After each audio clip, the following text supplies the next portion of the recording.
SC వర్గీకరణకి సపోర్ట్గా వాళ్ళందరికీ నేను అంగీకరించాను, వాళ్ళని గౌరవించాను అన్నారు. మరి అసెంబ్లీలో కేసీఆర్ గారు ఎస్సీ వర్గీకరణ చేసి కేంద్రానికి పంపించారు. మరి వారితో మీకు ఎందుకు అభిప్రాయ భేదాలు వచ్చాయి? తమ్ముడు తల్లి తెలంగాణ ఉద్యమం జరిగిన సమయంలో అందరికంటే ఎక్కువ అండగా ఉన్నది ఎంఆర్పిఎస్. ఆయన చరిత్ర ఒకసారి తిరిగాడు. ముఖ్యంగా ఆ తెలంగాణ ఉద్యమం 10 రోజులు ఉన్నది కదా, దీక్ష 10 రోజులు. ఆ 10 రోజులు ఆయనకు నిత్యం అండగున్నది ఎంఆర్పిఎస్.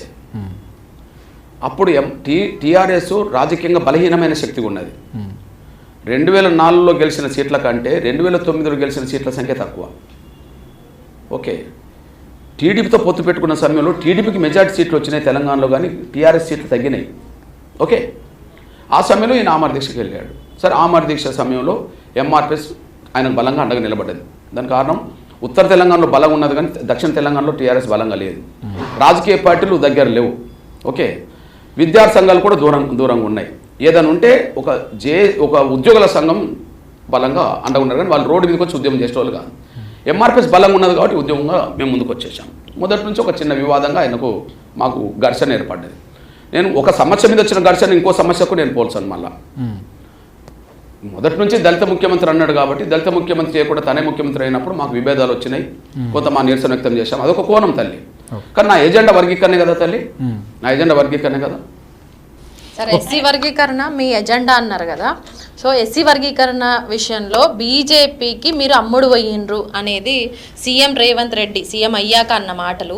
అందుకనే బీజేపీ పార్టీని కానీ లేకపోతే కిషన్ రెడ్డిని కానీ అందులో బండి సంజయ్ ఎవరిని మీరేం అనట్లేదు, సైలెంట్ అయ్యారు అనేసి అంటున్నారు. ఒక విషయం తెలుసు, ఎస్సీ వర్గీకరణ చేస్తామని లేదా చేపిస్తామని నిజాయితీగా నిలబడ్డ వాళ్ళ పట్ల నేను ఎప్పుడు కృతజ్ఞత ఉంటాను. నిజాయితీగా నిలబడకుండా కొంత జాప్యమో కావాలని ఏదన్నా ఇబ్బందులు పెట్టే ప్రయత్నం చేస్తే నేను ఎదుర్కొంటా. నంబర్ 1 అది అన్ని పార్టీల మధ్యలో జరిగింది.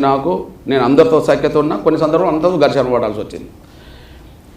ఇప్పుడు 2023 నవంబర్ 1న 11వ తారీఖు నాడు ప్రధానమంత్రి మన సభకు వచ్చాడు కదా.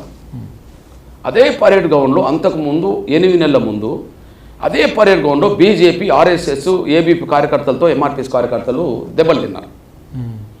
ఇక్కడ బీజేపీ జాతీయ కార్యవర్గ సమావేశాలు 3 రోజులు జరిగినాయి నోవేటల్లో జరిగినప్పుడు తెలంగాణ మొత్తం బీజేపీకి కేంద్ర ప్రభుత్వానికి వ్యతిరేకంగా రోడ్డెక్కించాయి ఎంఆర్పిఎస్ కార్యకర్తలు. రాత్రోకలు, ధర్నాలు. ఓకే, నేను ఇంద్రపార్కులో ధర్నా, మా ఎంఆర్పిఎస్ రాష్ట్ర అధ్యక్షుడు ఆధ్వర్యంలో నోవేటల్ ముట్టడి, అరెస్టులు. ఓకే, జాతీయ రహదారుల దిగ్బంధనం. సేమ్ టైం అదే రోజు ప్రధానమంత్రి ఉపన్యాసం చేసే సమయానికి ఎంఆర్పిఎస్ కార్యకర్తలు పరేడ్ గ్రౌండ్లో నిరసన వ్యక్తం చేశారు. మా వర్గీకరణ సమస్య ఏంది అని చెప్పి నిరసన వ్యక్తం చేసినప్పుడు మా వాళ్ళు ఒక 100 మంది పోతే వాళ్ళు 1,00,000 మంది ఉంటారు కదా తల్లి. అందులో మా వాళ్ళు దెబ్బలు తిన్నారు. అప్పుడు తలలు పగిలినాయి మా కార్యకర్తలకు, నడుములు ఇరిగినాయి, చేతులు. అంటే వర్గీకరణకు అండగా నిలబడతామన్నప్పుడు మేము వాళ్ళకి అండగా ఉండవచ్చు, కానీ వర్గీకరణ విషయంలో జాప్యం చేసే పరిస్థితికి వచ్చినప్పుడు మేము నిలదీశాం, దెబ్బలు పడ్డాం కదా. ఓకే, సేమ్ టైం మళ్ళీ అదే గ్రౌండ్కు మళ్ళీ నరేంద్ర మోడీ గారు మాదిగల విషయంలో వచ్చేసాడు. వచ్చిన తర్వాత 30 ఏళ్ళ పోరాటం ఆయన సరిగ్గా 3 నెలల్లో దీన్ని ముందుకు నడిపించే ప్రయత్నం చేశాడు. 30 ఏళ్ళ పోరాటం 3 నెలలు తమ్ముడు. ఎగ్జాంపుల్, నవంబర్ 11న వచ్చాడు 2023.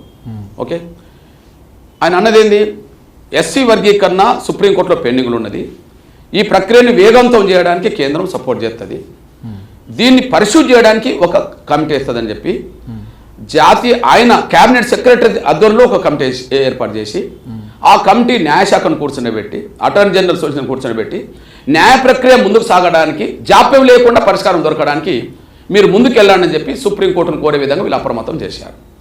ఆ అప్రమత్తం చేసిన క్రమంలో ఫిబ్రవరి 6, 7, 8 తేదీలో విచారణ అయిపోయింది. జడ్జిమెంట్ రావడానికి రిజర్వ్డ్ ఉండడం వల్ల 6 నెలలు పట్టవచ్చు, కానీ హామీ ఇచ్చిన తేదీ నుంచి సుప్రీంకోర్టులో విచారణ జరిగే పూర్తి అయ్యే సమయానికి 3 నెలల టైం. జడ్జిమెంట్ ఎప్పుడైనా విచారణ జరిగినాక రిజర్వ్డ్ ఉంటుంది కదా, రిజర్వ్డ్ కాలం పక్కకు పెడదాం. ఏ కేసు అయినా వీళ్ళు చేస్తున్న పని సక్రమంగా వాళ్ళ పని 3 నెలలు చేశారు, వాళ్ళ పని 3 నెలలు చేశారు కదా. మరి వాళ్ళ పని 3 నెలలు చేసిన తర్వాతనే సుప్రీంకోర్టు తీర్పు న్యాయబద్ధంగా వచ్చినప్పుడు నేను ఎవరితో ఘర్షణ పెట్టుకోవాలి? ఎందుకు ఘర్షణ పెట్టుకోవాలా? ఒక 1 year ముందు మేము దెబ్బలు తిన్న విషయం, అదే గ్రౌండ్ లో దెబ్బలు తిన్న విషయం మేము చెప్తున్నాం కదా. అదే బీజేపీలతో, అదే ఆర్ఎస్ఎస్ వాళ్ళతో తిన్నాం కదా, తలలు పగిలినాయి కదా తమ్ముడు. అందువల్ల న్యాయమని ముందుకు వచ్చి ఎవరైనా సపోర్ట్ చేస్తే నేను వాళ్ళకి అండగా నిలబడ్డా, న్యాయం చేస్తామని మోసం చేస్తే ఎదుర్కోవాల్సి వచ్చేసింది.